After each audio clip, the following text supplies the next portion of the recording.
Hello everyone, welcome to Buddha Zen Wisdom. We are here to accompany you every day. To find happiness in your later years, it's essential to distance yourself from certain types of people. The sooner you realize this, the better. Life is a long and colorful journey.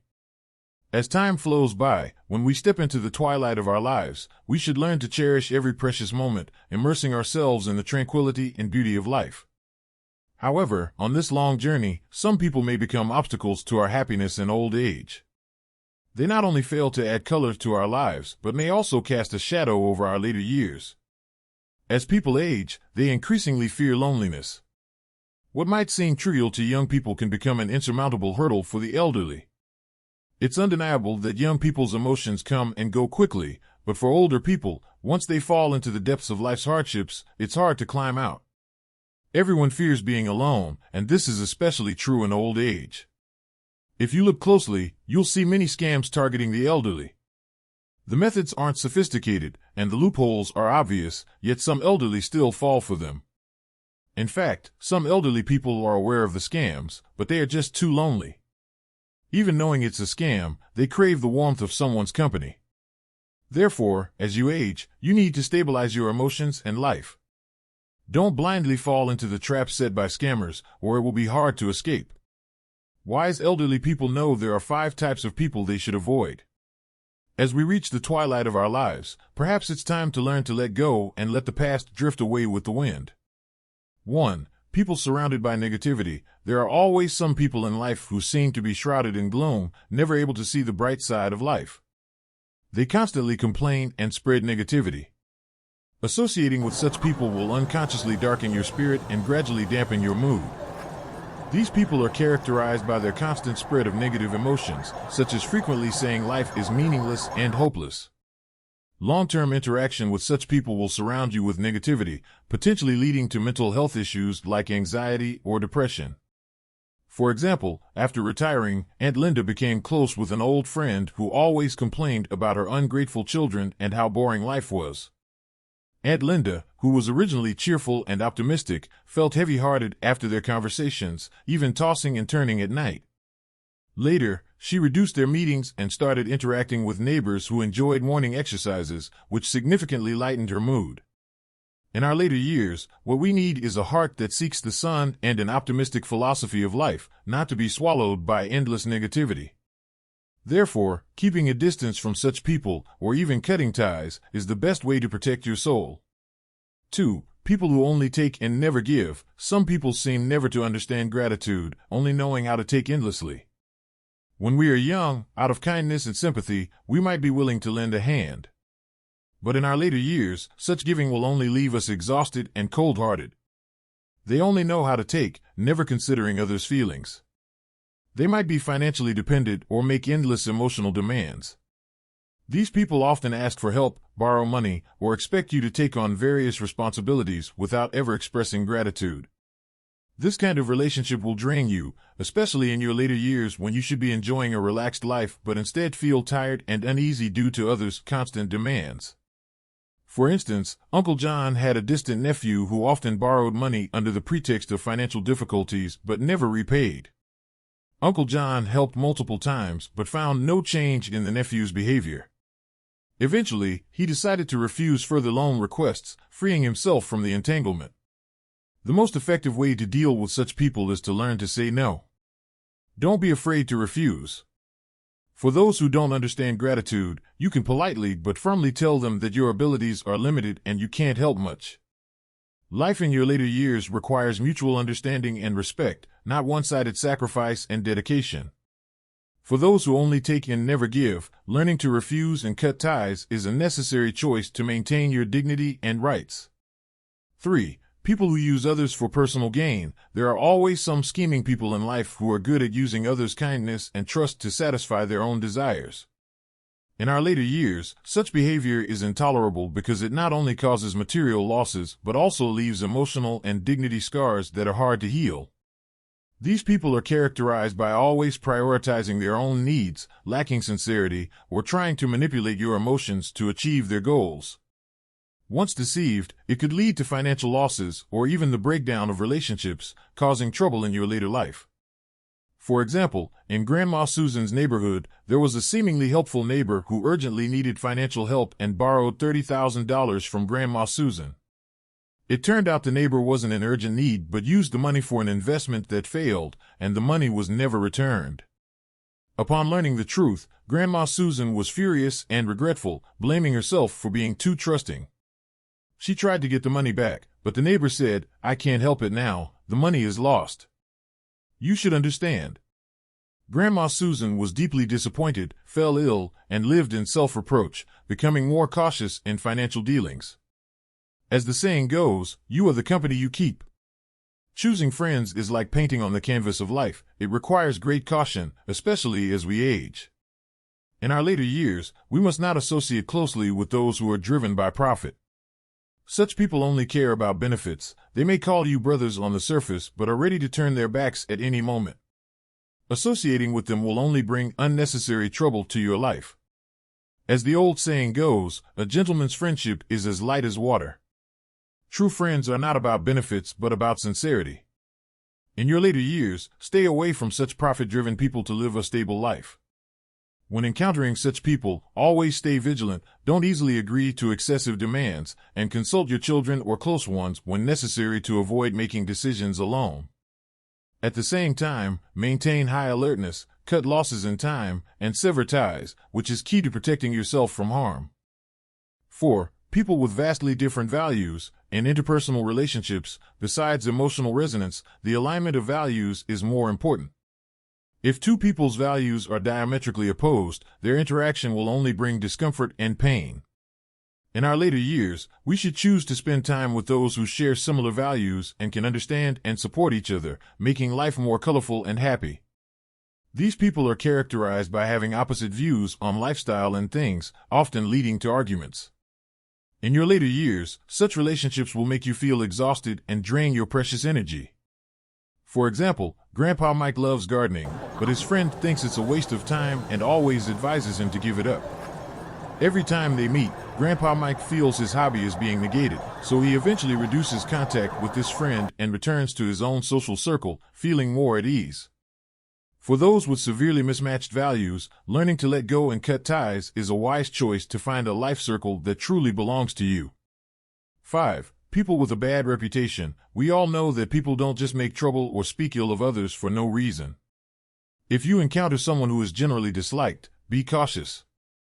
Maybe this person has some grievances, but they must have done something unpleasant.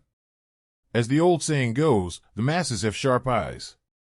If everyone thinks poorly of someone, there's a high chance they really have issues. In your later years, don't always think about being unconventional. Following the crowd's opinion is usually right. Remember, birds of a feather flock together. Associating with the wrong person might cost you the stability of your later life. In summary, as you age, learn to cherish your time and energy, choosing to be with those who bring positive influences and make you feel happy. For those who can't add color to your life or may become obstacles to your happiness, learn to let go and cut ties. Only then can you have a peaceful, fulfilling, and regret-free life in your later years. After retirement, you'll realize that actively cutting ties with these 3 types of people is not about being heartless or aloof, but about wisdom and foresight. Life is full of ups and downs, and retirement is the final station. The source of happiness in your remaining years comes from subtracting from life, including social interactions. After experiencing the storms of the first half of life and understanding human relationships, you gradually realize that some relationships need to be actively ended, and some people need to be actively left behind. Doing so is not about being self-righteous or aloof, but about no longer wanting to be bound by insincere social niceties. After retirement, no matter how good the relationship was, if there's some interest involved, you should actively choose to cut ties when necessary. Cutting ties is not about being heartless or arrogant, but about the wisdom and foresight accumulated over the years, a form of self-protection. 1. Cut ties with those who don't love themselves to avoid trouble. As Kaizen Tan says, don't make friends indiscriminately. Indiscriminate friendships bring fools. When making friends, be selective and choose wisely. Don't make friends indiscriminately. In interpersonal relationships, what matters is not connections but character. Whether friends or relatives, it's the same. People with bad character who don't love themselves are hard to change. No matter how they were before, don't expect things to get better after retirement. Often, they just get older without truly improving. As the saying goes, it's easier to change the landscape than to change one's nature.